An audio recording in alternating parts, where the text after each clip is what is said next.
Owlbears are easily one of the most recognizable beasts in the 5e universe, especially ever since Dungeons & Dragons Honor Among Thieves showed an awesome owlbear wetting its beak on red wizard blood and evil henchmen. Unfortunately, the real thing is far from that, because owlbears in D&D 5e are, well, boring. In this video, we're going to spice up the owlbear and provide you with 2 new stat blocks you can use for the owlbear in your 5e game. Looking at the owlbear's entry in the monster manual, owlbears are described as ferocious, aggressive, stubborn, and ill-tempered. They're large and strong, and also fearless enough to attack creatures that are even larger than themselves. The owlbear is also nocturnal like an owl, but lives in dens or caves like a bear. It likes to leave parts of carcasses around its lair to lure in predators, which it'll then eat.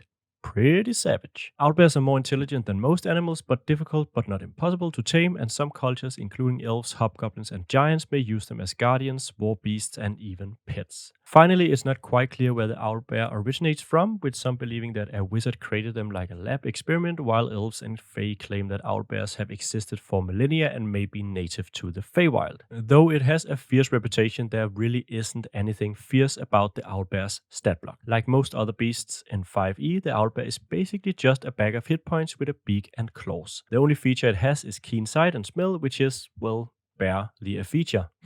That also means that the owlbear's tactics are about as simple as its stat block. With no skills or features to speak of, all the owlbear is going to do is attack, attack, attack, and then attack some more, or potentially run away, but probably just attack. That also means that the issue with the owlbear is pretty clear. It is, unfortunately, not a hoot to run as a DM or fight against for the characters. Tired of the owlbear punch yet? Well, that's too bad, because I can do this all day long. To fix the owlbear, we thus need to give it more to do in combat, while of course still keeping in mind that it is just a beast. First, we're going to look at a variant owlbear. We make no changes to any of the owlbear's base statistics. We'll keep its AC, hit points, and ability scores the same. The first big change we're going to make is that we'll improve its claws attack, lowering the damage from 2d8 to 2d6, but allowing the owlbear to grapple medium or smaller targets as it sinks its claws into them. We're also going to give the owlbear 2 new bonus actions, Screech and Toss. Screech can impose the frightened condition and recharges roughly every 3rd round. It only lasts a single round, but long enough to have an impact. Then, and I'll admit some inspiration has been taken from the new D&D movie, we're going to give the owlbear a Toss bonus action, where it can take a creature it has grappled and toss it up to 20 feet and even into another creature. This is a fun and powerful feature that will allow the owlbear a measure of control of the battlefield. Now, even if we have reduced the variant owlbear's claws a tad, it's still a fair bit stronger than its mundane counterpart. To balance it a bit, we're going to build its ferocity in with the enraged feature. When it takes noticeable damage, the owlbear is put in a foul mood. See what I did there? Which forces it to move forward and attack the creature that enraged it. It does so with advantage on its attacks, but there is a huge downside. Whenever it attacks, nearby creatures get an opportunity attack against it with advantage. With this feature ingrained in it, we both get the flavor of a ferocious and rage-filled beast, while also making the owlbear significantly more vulnerable in combat. All told, this version of the owlbear is probably slightly stronger, but also a lot more fun and dynamic. Because making a single owlbear just wouldn't be fun enough, I've also put together an Owlbear Matriarch. The mama owlbear has more hit points, higher AC, and higher strength and constitution to match its higher challenge rating of 5. Its bite and claws deal a bit more damage, and like the variant owlbear, it has the ability to grapple foes when it uses its claws. It also has the Screech and Toss bonus actions, both of which are better. It can toss creatures further than its less powerful counterpart, and its Screech has a chance to temporarily stagger its foes, so they'll have to choose between taking an action, a bonus action, or a move on their turn. Finally, we've given the Matriarch an additional action, a leap. With this leap, the owlbear can jump into other creature spaces, dealing damage and knocking them prone. All told, the mama owlbear is just a bigger, badder ball of feathery fury that is sure to give the characters a few rounds of fun combat. Alright, so that's it for the owlbear. Please let me know what you think in the comments. Did I do enough, or did we just barely scratch the surface? Okay, I promise that was the last one. I'll stop now. I'd also love to hear which monster you'd like to see us tackle next. We're going to take your suggestions and let our patrons over at patreon.com/eventyr vote on them. While we're at it, consider becoming a patron to get a weekly updated PDF with all the Monster Monday stat blocks, access to an archive stocked with adventures and encounters, as well as premium access to our 5e tools over at app.eventyrgames.com. Oh yeah, and before I leave you, make sure you're subscribed to the channel so you don't miss out on the next video in your series, and maybe check out the video that pops up on your screen right now, where I go over the 5e goblin if you haven't seen it yet. And I guess beyond that, there's not a whole lot left to say, except thank you so much for watching, and I hope that I'll see you in the next video.